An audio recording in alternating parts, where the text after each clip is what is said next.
आज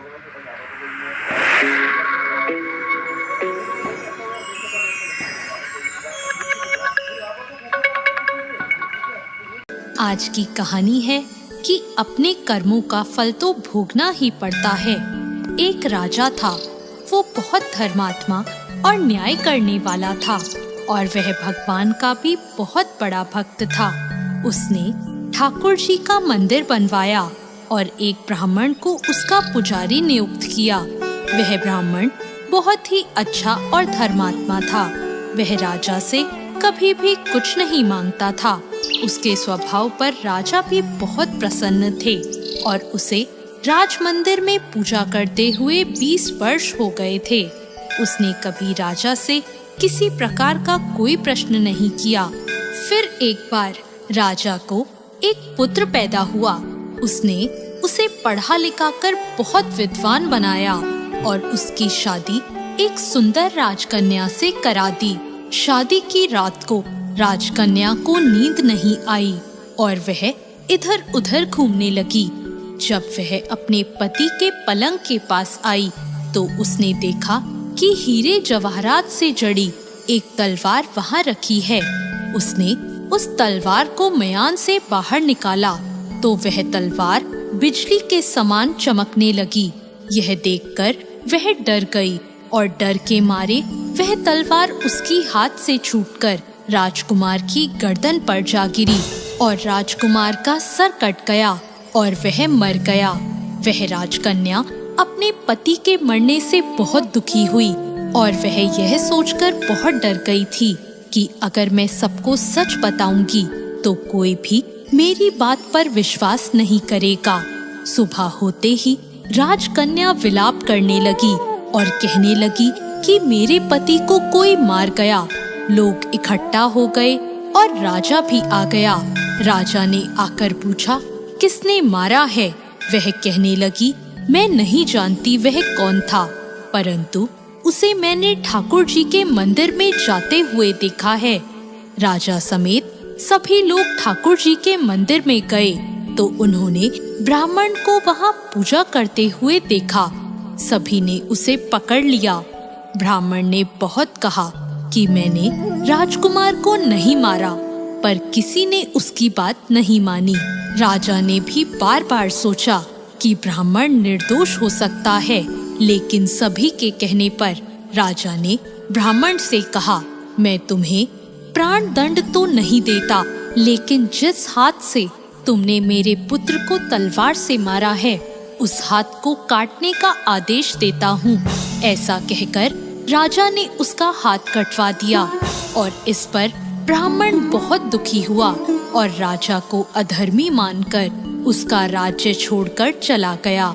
उसने फिर बहुत खोज की कि कोई विद्वान ज्योतिषी मिले तो अपने बिना किसी अपराध हाथ कटने का कारण उनसे पूछूं।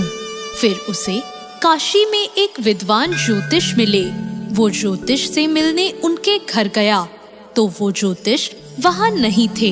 उनकी पत्नी उनकी आलोचना कर रही थी और उन्हें बहुत भला बुरा कह रही थी। थोड़ी देर में वो ज्योतिषी घर आ गए।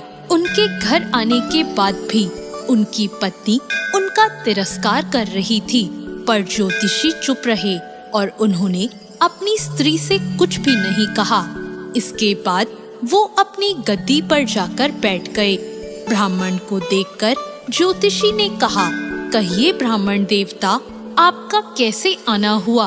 ब्राह्मण ने कहा, आया तो अपने बारे में पूछने था, लेकिन पहले आप अपना हाल बताइए कि आपकी पत्नी अपनी जुबान से आपका इतना तिरस्कार क्यों करती है? तब ज्योतिषी ने कहा, यह मेरी स्त्री नहीं, मेरा कर्म है। दुनिया में हम जिसे भी देखते हैं, भाई हो, पुत्र, शिष्य, पिता या कोई भी संबंधी, वो सब हमारा अपना ही कर्म है। अपना किया हुआ कोई भी काम, शुभ हो या अशुभ, हमें भोगना ही पड़ता है। इसलिए मैं अपने कर्मों को खुशी से भोग रहा हूँ। ब्राह्मण ने पूछा, आपने ऐसा क्या कर्म किया था? तो ज्योतिषी ने कहा, पूर्व जन्म में मैं एक कौवा था और आज जो मेरी स्त्री है वो एक गधी थी। जिसकी पीठ पर एक फोड़ा हो गया था और फोड़े की पीड़ा से वह बहुत दुखी थी। उस फोड़े में कीड़े पड़ गए थे, जिन्हें खाने के लिए मैं इसके फोड़े पर चोंच मारता था, जिसके कारण इसे असहाय दर्द होता था। एक बार इसकी पीठ पर चोंच मारते हुए मेरी चोंच इसकी हड्डी में घुस गई और यह दर्द से तड़प उठी। मैंने भी चोंच निकालने की बहुत कोशिश की, परंतु वह अटक गई और नहीं निकल सकी। इसने सोचा कि पानी में मैं अपनी चोंच निकाल लूंगा और ऐसा सोचकर इसने गंगा नदी में प्रवेश कर दिया। गंगा का प्रवाह तेज होने के कारण हम दोनों बह गए और बीच में ही मर गए। तब गंगा जी के प्रभाव से यह तो ब्राह्मणी बनी और मैं बहुत बड़ा ज्योतिष बना और आज ये मेरी पत्नी बनी है, जो कुछ दिनों के लिए मुझे अपने मुंह से गाली निकालकर मुझे दुख देगी।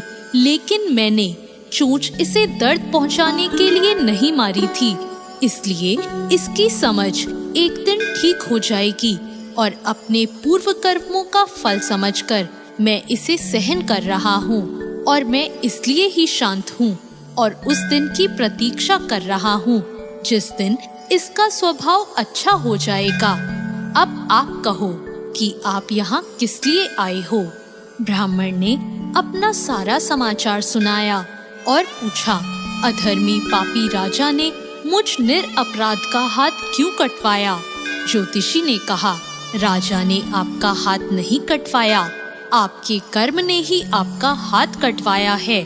इस पर ब्राह्मण ने पूछा, ऐसा किस प्रकार हुआ? तो ज्योतिषी ने कहा, पूर्व जन्म में आप एक तपस्वी थे और राजकन्या गाय थी तथा राजकुमार एक कसाई था। जब कसाई गाय को मारने लगा तब गाय अपनी जान बचाकर आपके सामने से जंगल में भाग गई। पीछे से कसाई आया और आपसे पूछा कि गाय इधर तो नहीं आई।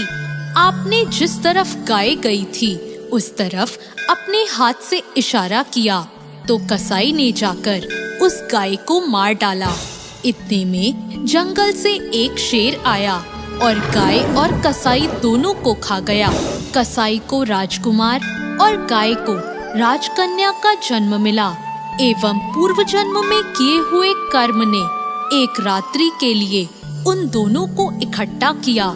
क्योंकि कसाई ने गाय को हंसिए से मारा था, इसी कारण राजकन्या के हाथों गलती से ही तलवार गिरने के कारण राजकुमार का सर कट गया और वह मर गया। इस तरह अपना फल देकर कर्म निवृत्त हो गया। और तुमने हाथ का जो इशारा किया था उस पाप कर्म ने ही तुम्हारा हाथ कटवा दिया। इसमें तुम्हारा ही दोष है, किसी और का नहीं। ऐसा सोचकर सुखपूर्वक अपना जीवन व्यतीत करो। दोस्तों, यदि हम इस कर्म सिद्धांत को मान ले और जान ले तो हम किसी भी घोर कर्म का फल भोगते हुए भी दुखी नहीं होंगे। दोस्तों, कैसी लगी आपको आज की ये कहानी? ऐसी और कहानी